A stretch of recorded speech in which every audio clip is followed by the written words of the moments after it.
हमनी के मानी कि खाए वाला जौन संपत्ति रहला तौन सारा उसमें सर के नाश हो गई। ए बेरा हमनी के 2 दिन से बना था खाना तो उन्हें से हमनी के दोनों टाइम लिए के खाता नहीं। बाहर यहाँ करनी है सुननी है तो एक बैग के गाड़ी धो के काट घर पर परिवार परेशान में तो ऊपर हमनी के कौन निकसार करी लो।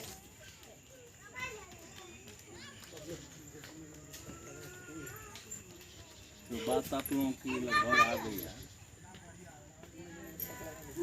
एक तो सब लोगों ने हमारी शिकायत की है, आलोचना की है।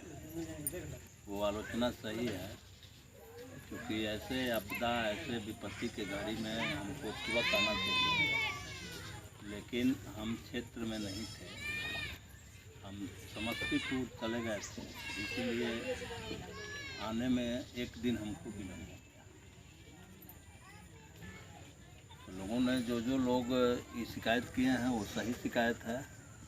हमको तो आना चाहिए एकदम सही समय पर। 2 दिन देर हो गई है। बाकी जो सवाल आप लोगों का, एक तो आदमी इस तरह के सोचता भी नहीं था कि इस तरह के बाढ़ आए।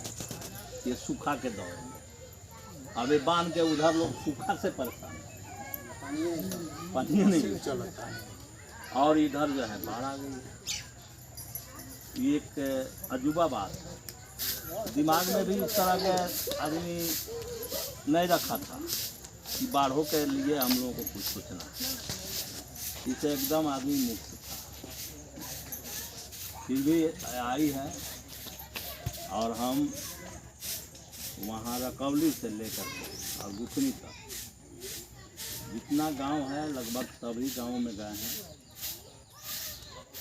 और आज अंतिम यहाँ आए हैं, देख रहे हैं कि लोगों की परेशानी है। घरों में पानी घुस गया है और गांव में आप जान लीजिए कि रकौली का फसल भी मर गया है और गांव में घरों में भी पानी है। आपके यहाँ भी फसल खत्म हो गया है। तो जो धान अधपक्कू हो गया था या पक गया और जो डूबा हुआ है ना उसमें एको को धान नहीं है। इसलिए कि हम लोग गुठनी में देखे लोग कह रहे थे कि धान हम लोगों को खूब पक गया था, अब 1 से 2 दिन में काटने वाले थे और वो डूब गया है। सब मछली खा गई धान में। तो इस तरह से गुठनी, पीर बलुआ, ग्यासपुर, पियर, रकौली, इतना गांव में तो फसल की भी क्षति हुई है और घरों की भी क्षति। इतना गांव, बाकी गांव में कुछ हल्का फुल्का है, कम चला हुआ। तो ये आपदा आया है, बाढ़ आई है और इसमें हम लोग के क्षति हुआ है। अब हम लोग जो कानूनी रूप से जितना साधन है हम उसको एक एक करके, जिनके घरों में पानी चला गया है तो उसके लिए भी मुआवजा निर्धारित, उनको भी मुआवजा मिलेगा। फसल जितना बर्बाद हुआ, अब जितना हुआ है उतना तो नहीं, लेकिन एक हिसाब से फसल क्षति मुआवजा उसको कहते हैं, उस योजना के तहत उनको भी मिले। तो ये काम हम यहाँ से जाने के बाद अधिकारियों से बात करके हम कोशिश करेंगे कि बहुत जल्दी ये लागू हो जाए। तीसरा जो प्रश्न ये उठाए हैं रिंग बांध, तो रिंग बांध के बारे में हम लोगों को जानना चाहिए। हम भी ये समझते हैं कि अगर रिंग बांध इधर से हो जाए तो फिर हम लोगों के घरों में पानी तो नहीं है। इतना तय है, इतना तय है कि हम लोग घरों में पानी नहीं आएगा। मारना अंदर के जो फसल है वो भी सुनी लो बाती है। नहीं होगा। बाकी तो पानी नदी है, झरई है, सरयू नदी है, तो वो तो पानी आएगा। लेकिन रिंग बांध होने से घर में तो पानी नहीं आएगा किसी के, और सब लोग और आगे तक अगर घर बनाते हैं, मड़ई डालते हैं, तो वो भी सुरक्षित रहेगा। तो ये एक सवाल है। अब इसके कुछ और पार्ट है, उस पर हम लोगों को पहला नंबर के हम तो इस पर सहमत हैं। हम सहमत हैं कि रिंग बांध बने। अब इसमें कुछ काम करना पड़ेगा। तो काम करना पड़ेगा, एक तो जो लोग इस चपेट में हैं वो तो हम जानते हैं कि वो काम करेंगे, लेकिन कुछ लोग जो ऊपर में हैं, जिनके घरों पर पानी अभी न पहुंचा है न पहुंचने वाला है, और उनकी ज़मीन होगी, वो तो थोड़ा आनाकानी करेंगे। हाँ ये तो करेंगे, वो उसी टाइम तो रुक बात गया है था, ना। उसी का तो पैसा रुक गया। इसको लेकर के एक रोज ये छठ और दीपावली बीत जाता है, तो हम लोग सब लोग लग करके और एक रोज पूरे गांव का एक हम लोग मीटिंग करें, हाँ ये और ये सब दर्दनाक घटना का ठीक ठीक से जिक्र करें, और लोगों से एक आग्रह, एक अपील करें, एक आग्रह और अपील करें कि भाई आप थोड़ा ज़मीन दे देते हैं तो गांव के बड़ी भलाई होगी। ये सारे लोगों के घरों में पानी नहीं घुसेगा, आपका भी और कोई दूसरा ज़मीन होगा तो फसल बर्बाद नहीं होगा।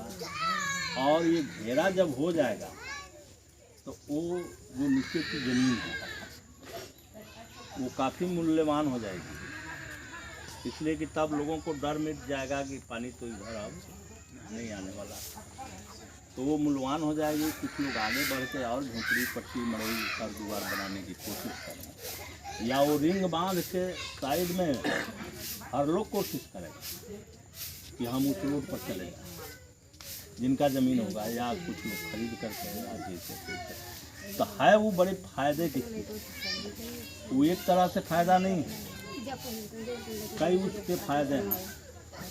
जिससे घर में पानी घुसना रुक जाएगा, फसल बर्बाद होना रुक जाएगा, ज़मीन का वैल्यू बढ़ जाएगा, और लोगों के लिए रोड हो जाने से हर तरह की सुविधा, लेट्रिन पैखाना जाने से लेकर के घर बनाने तक।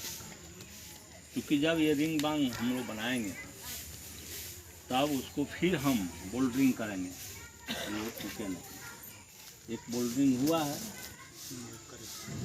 एक इसको कर देंगे तो वो एक अस्थायी रूप से पियर का ये सबसे बड़ा सवाल है। अब इसमें एक ही बात की ज़रूरत है कि उसमें सबसे सहमति की ज़रूरत है। हम अकेले नहीं कर पाएंगे भाई, साफ साफ क्यों नहीं कहिएगा कि जो सतदेव राम आए और कह के गाय की बना देंगे या नहीं बना देंगे। वो ज़मीन टोटल नक्शा में नहीं है, नक्शा में होगी वहाँ तक तो कोई दिक्कत नहीं है, लेकिन अगर जो ये जगह नक्शा में कट जाए तो दिक्कत पैदा करे। तो इसके लिए एक हम लोगों को ये सामाजिक स्तर पर, गांव के स्तर पर सब लोगों से एक आग्रह अपील हम लोगों को करनी होगी। ये बात रखते हुए जो बात हमने रखा कि इसको बनाने से हमारा घर में पानी नहीं घुसेगा, जिनका ज़मीन है उनका फसल बर्बाद नहीं होगा, वो ज़मीन का वैल्यू बढ़ जाएगा, वो रोड बन जाएगा तो सबको निकलने आने जाने का, लेट्रिन पैखाना जाने का ये सारा सुरक्षा मिलेगा। तो ये चाहे जिसको और बढ़ के घर बनाना हो तो अपना वो बना तो बना ले सकता है। तो इस तरह से इस गांव का एक बड़ा काम है, बड़ा, और इस बड़ा काम के लिए पूरे गांव के लोगों से अपील करनी होगी। हम जो टाइम देंगे और जो मीटिंग होगी वो माले की मीटिंग नहीं होगी, वो सीधे ग्राम पियर के सुरक्षा के लिए तटबंध के निर्माण में सहयोग के लिए सबको इकट्ठा होना, ये बोलना होगा। और सारे लोग सब जुटेंगे और उसमें हम लोग अपनी बात रखेंगे और वहाँ से तब हम आगे देखेंगे। हम सहमत है इनके प्रस्ताव से। अब है कि इसमें थोड़ा यहाँ अभी कम लोग हैं, लेकिन जो ही लोग इस बात को गांव के लोगों तक ले जाना चाहिए।